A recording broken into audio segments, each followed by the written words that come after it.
This has definitely been on my mind, guys. With the PlayStation 5 looming, I think it's time we discuss some rumors and info that's circulating around. Let's get it started, guys.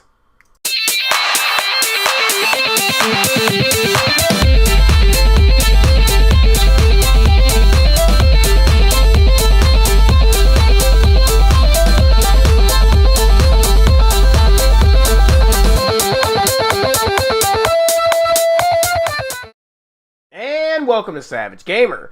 On today's show, we'll be discussing PlayStation 5 rumors and info that's leaking out day by day. Now, as we know, this is rumors, so take it with a grain of salt, guys. But this is really something that I've been wanting to cover with you guys, and I think it's some vital information that could help you guys with your decision buying between that and the Xbox. But I'm very excited about it. We all know it's coming probably within the next, I'd say 2020 is when the launch date probably will be. But with E3 looming, we can assume it's probably going to be on a PlayStation State of Play very soon. But without further ado, let's get this started with some of the rumors that are circulating at this moment.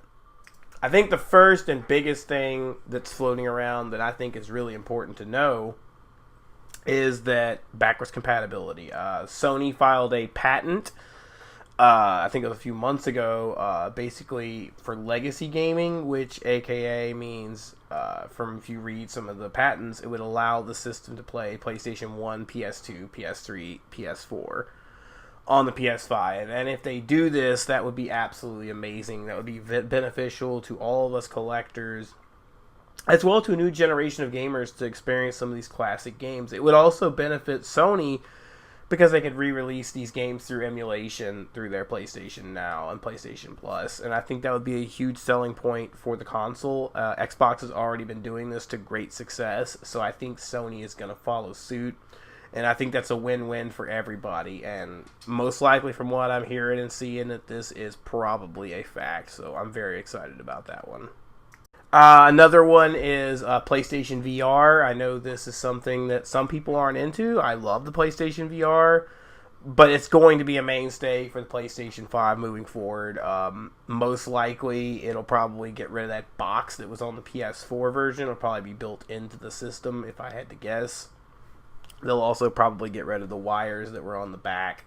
Probably innovating, but I mean the PSVR wasn't considered a success for Sony. I mean, it sold right around 3.9 million units, which is nothing compared to the 97 million units that the PlayStation 4 have sold. But in retrospect, that's a huge amount of units to sell for a VR system, and I do believe that Sony is definitely going to be pushing this forward in the future. So look forward to that. Now, this is a controversial and very big, important information going around, and that is physical media versus digital. While I do personally and absolutely love physical media, I'm a collector, hands down. I do think way in the future, digital media will replace physical media. Not completely. There will always be a space for physical, just like vinyl versus digital on music, but I think in the next 20 years or so, you'll see more of a push to that. Now, what does that have to do with the PlayStation 5? The PlayStation 5, hands down, is going to have a Blu-ray disc slot on it and a physical media disc. They're not going to anger Target, Walmart, GameStop, and all of them right now. Physical media sales make up for 80% of the entire sales of video games in all of the market, believe it or not.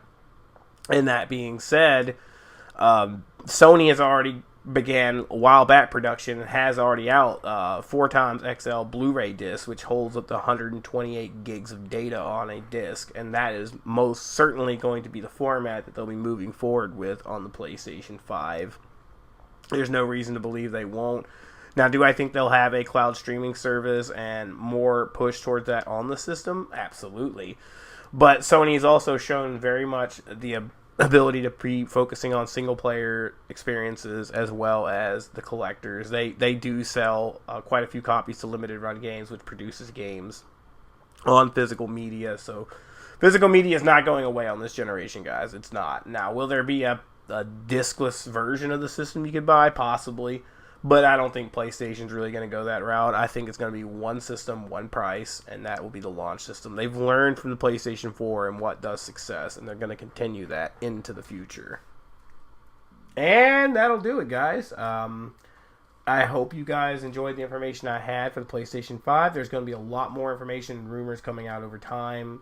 But with E3 coming up soon, I think we'll get more information soon on that.